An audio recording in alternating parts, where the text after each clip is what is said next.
মেহনত করতে হবে। মেহনত করার তরিকা হলো যে সবকে যাওয়ার আগে মোতালা করা। এইরকম মোতালা যে বুঝলাম কতটুকু, বুঝলাম না কতটুকু, এটা পাকাপাকি হয়ে যায়। তামিজ বাইনাল মালুম ওয়াল মাজহুল। সবকে যাওয়ার আগে অবশ্যই মোতালা করা, সব কিতাব, যেই জামাতের কিতাবই হোক। আর জরুরত পাশে হাওয়াসি ওগারা বাইনা সুতুর থাকে, সেগুলো দেখা সেখানে কি বললো, যাতে উস্তাদ যখন তাকরির করবেন সেটা বোঝার জন্য সহায়ক হয়। নম্বর 2, সবকে গেলে সে উস্তাদের তাকরির গভীর মনোযোগে শোনা, ধ্যানের সাথে শোনা, যে আমি যা বুঝছিলাম আমার বুঝটা ঠিক আছে কিনা, আর যেগুলো বুঝি নাই সেগুলোর ব্যাপারে উস্তাদ কি বলে, মনোযোগের সঙ্গে শোনা। এরকম না যে কেউ বসে মোবাইল দেখতেছে, কেউ বসে বাইরের জিনিস কল্পনা করতেছে, তাহলে তো সে এলমের হক আদায় করলো না।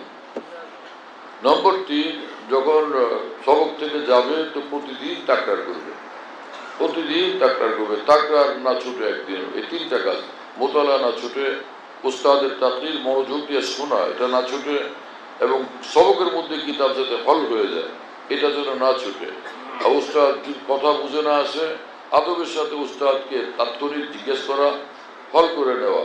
আর যদি সবকে এটার মৌকা না হলেও পরে গিয়ে উস্তাদের কাছ থেকে হল করে নেওয়া, হ্যাঁ না, অথবা প্রয়োজনীয় শুরুহাত যেটা থাকে নিকটে সেটা দিকে হল করে নেওয়া। আজকেরটা আজকেই হল করতে হবে, এরপরে টাকা।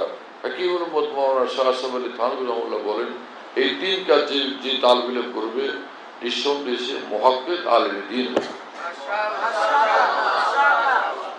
তোমরা যে মুহাক্কিক আলেম দ্বীন হয়ে যাবা, এই 3 কাজ করার সময় কিন্তু এটা টের পাবা না, বুঝবা না। রোজ আমরা মোতালা করি, যা বুঝি কি বা বুঝি, কিসের মুহাক্কিক আলেম, কিন্তু দাওরা হাদিস পর্যন্ত মোকাম্মল পড়া যখন শেষ হবে আর গিয়া সবকে বসবা, কি দাওয়াতি দিবে, মোতালা করা শুরু করবে, তখন দেখা যাবে যে এই 3 কাজের বরকত কি পরিমাণ। যেই কিতাব ধরবা মনে হবে এটি পড়াইতে পারবে, যে কিতাব ধরবা সেটাই পড়াইতে পারবে।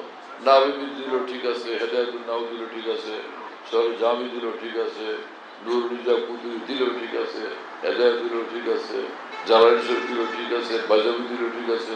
সবটা মোতালা করলে আলহামদুলিল্লাহ আরামসে বুঝে আসে এবং ভালোভাবে বুঝাইয়া দেওয়ার জন্য তৌফিক হয়ে যায়। তো বুঝা গেল আগের মোতালাগুলো পুরোটা কাজে হয়েছে। কথা বুঝো নাই?